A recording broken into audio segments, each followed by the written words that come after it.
খাদি মেলার উদ্বোধনে জেলা শাসক থেকে একাধিক বিশিষ্ট ব্যক্তিবর্গ। চাঁদের হাট বসল বহরমপুরে। বহরমপুর খাদি এক্সপো ৮ দিন ব্যাপী শহর বহরমপুরে এক্সক্লুসিভ খাদি কালেকশন নিয়ে এলো খাদি এক্সপো মেলা। এই মেলার আনুষ্ঠানিক শুভ উদ্বোধন করেন মুর্শিদাবাদ জেলার জেলা শাসক রাজশ্রী মিত্র।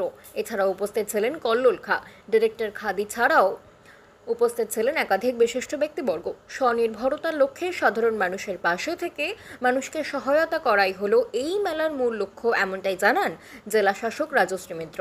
রাজ্যের বিভিন্ন জায়গা থেকে বিভিন্ন দ্রব্য নিয়ে সাধারণ মানুষ উপস্থিত হয়েছেন এই খাদি মেলায়। ভেষজ আবির থেকে শুরু করে হাতের কাজের নিত্য নতুন সামগ্রী এবং রাজ্যের বিভিন্ন স্থানের খাদি দ্রব্য নিয়ে হাজির সাধারণ মানুষ।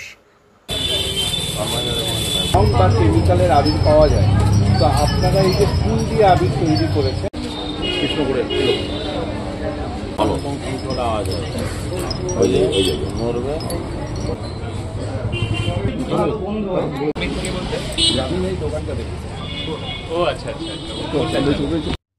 আমরা এখানে নিয়ে এসেছি, আমরা যে ফুল ফল পাতা থেকে আমরা আবির তৈরি করেছি সেটাকে নিয়ে এসেছি।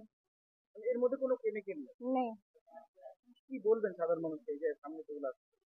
হ্যাঁ, এই যে ফুলে আসছে, দোল আসছে, তার জন্য এইগুলো আমরা কি দিয়ে তৈরি করা হয়েছে এইগুলা এগুলা যেটা পলাশ ফুল, আমরা পলাশ ফুল দিয়ে তৈরি করেছি না, সেটাকে পলাশ ফুল ছেড়িয়ে নিয়ে যে ওই কালোটা থাকে মূলটাই, আর মাঝে একটা নলি, সাদা নলি থাকে, সেটাকে তুলে দিয়ে সে ফুলের পাতাটা নিয়েছি, পাপড়িটা, আর ওটাতে আমরা জল দিয়ে সিদ্ধ করেছি।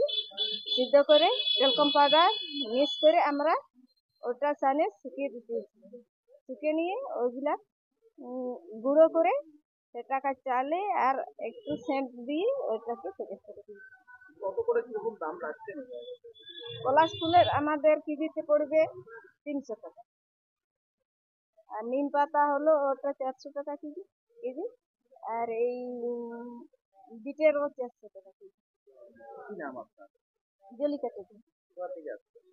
আমরা যে পুরুলিয়া খাদি অফিস আমাদেরকে পাঠিয়ে দিয়েছি, হ্যাঁ, পুরুলিয়া থেকে এসেছে আমাদের ব্লক বলরামপুর, আমাদের গ্রাম হিসেবে।